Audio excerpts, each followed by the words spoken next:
Եբրայեցիներին 10-րդ գլուխ։ Արդարև գալիք բարիքների ստվերն էր օրենքը, և ոչ թե իրողությունների բուն կերպարանքը։ Այն նույն զոհերը, որ մատուցում էին տարեցտարի, չէին կարող կատարյալ դարձնել մատուցողներին։ Ապա թե ոչ, նրանք կդադարեին մատուցելուց, քանի որ պաշտամունք մատուցողները մեկ անգամ մաքրված լինելով, այնուհետև մեղքի համար ոչ մի խղճահարություն չէին ունենա։ Սակայն նրանք տարեցտարի այդ զոհերով վերստին մեղքի հիշողության տակ էին մնում, քանի որ նոխազների և ցուլերի արյունը չէր կարող վերացնել մեղքերը։ Դրա համար Քրիստոսը, երբ աշխարհ մտավ, ասաց. «Զոհեր և պատարագներ չցանկացար, այլ ինձ մարմին դարձրիր։ Ողջակեզներ և մեղքերի համար արված զոհեր քեզ հաճելի չեղան։ Այն ժամանակ ասացի. ահավասիկ եկա, ինչպես իմ մասին գրված է գրքի վերնագրում, քո կամքը կատարելու, ով Աստված»։ Ավելի վերևում ասում է. «Զոհեր, ընծաներ, ողջակեզներ և մեղքերի համար արված զոհեր քեզ հաճելի չեղան և չուզեցիր, դրանք ընծայվում էին ըստ օրենքի»։ Ապա ասում է. «Ահավասիկ գալիս եմ քո կամքը կատարելու, ով Աստված»։ Ջնջում է առաջինը, որ հաստատի երկրորդը։ Այդ կամքով էլ մենք սրբվեցինք Հիսուս Քրիստոսի մարմնի մեկընդմիշտ պատարագումով։ Եվ ամեն քահանայապետ ամեն օր կանգնում է պաշտամունք մատուցելու և շատ անգամ մատուցում է նույն զոհերը, որոնք երբեք չեն կարող մեղքերը վերացնել։ Իսկ Հիսուսը միայն մեկ պատարագ մատուցեց մեղքերի համար և մշտնջենապես նստեց Աստծու աջ կողմում և այնուհետև սպասում է, մինչև որ իր թշնամիները դրվեն իր ոտքերի ներքո, քանզի միայն մեկ պատարագով կատարյալ դարձրեց մաքրվածներին մշտնջենապես։ Արդ Սուրբ Հոգին էլ վկայում է մեզ ավելի վերևում ասվածից հետո. «Սա է այն ուխտը, որը պիտի կնքեմ նրանց հայրերի հետ այն օրերից հետո,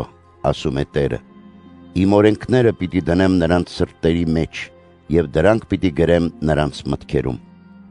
Նրանց մեղքերը և նրանց անօրենությունները այլևս չպիտի հիշեմ։ Իսկ որտեղ թողություն կա, այլևս մեղքի համար զոհ պետք չէ»։ Եղբայրներ, ուրեմն համարձակություն ունենք Հիսուսի արյամբ մտնելու սրբարանից ներս, այն նոր և կենդանի ճանապարհով, որ նա բացեց մեզ համար վարագույրի միջով, որ իր մարմինն է, և մեծ քահանա ունենալով Աստծու տան վրա, մոտենանք ճշմարիտ սրտով, հավատի լիությամբ, սրտներս մաքրած չար խղճմտանքից և մեր մարմինը լվացած մաքուր ջրով։ Ամուր պահենք աներեր հույսի դավանությունը, քանի որ հավատարիմ է նա, ով խոստացավ, և հոգ տանենք միմյանց սիրո և բարի գործերի հորդորելով, և զանց չառնենք մեկտեղ հավաքվելը, ինչպես սովոր են անել ոմանք, այլ խրախուսենք միմյանց, և այդ այնքան ավելի, որքան տեսնում եք Տիրոջ օրվա մոտենալը։ Քանզի եթե կամավոր ենք մեղանչում ճշմարտությունն իմանալուց և ընդունելուց հետո, ուրեմն մեղքերի քավության համար այլևս ուրիշ զոհ չի մնում, այլ մնում է ահեղ դատաստանի սպասումը և կատաղի կրակը, որ լափելու է Աստծու հակառակորդներին։ Մովսեսի օրենքը արհամարհած մեկին անողորմաբար սպանում էին 2 կամ 3 մարդու վկայությամբ, իսկ որչափ ավելի խիստ պատժի արժանի պիտի համարեք նրան, ով ոտնահարել է Աստծու որդուն և անմաքուր համարել նոր ուխտի արյունը, որով մաքրվել է ինքը և անարգել շնորհի Հոգին։ Արդարև ճանաչում ենք նրան, ով ասաց. «Իմն են վրեժխնդրությունները, և ես պիտի հատուցեմ», և դարձյալ. «Տերը պիտի դատի իր ժողովրդին»։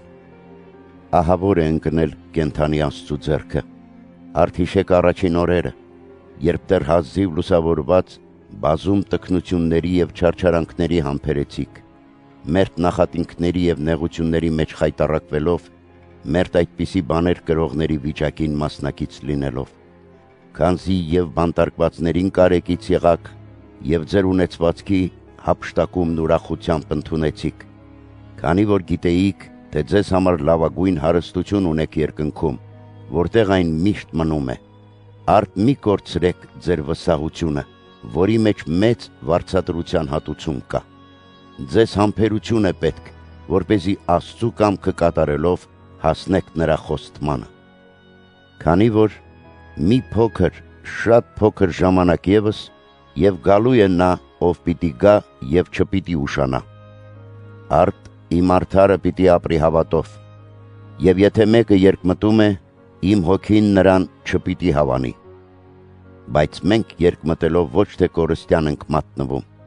այլ հավատով հասնում ենք հոգիների փրկության։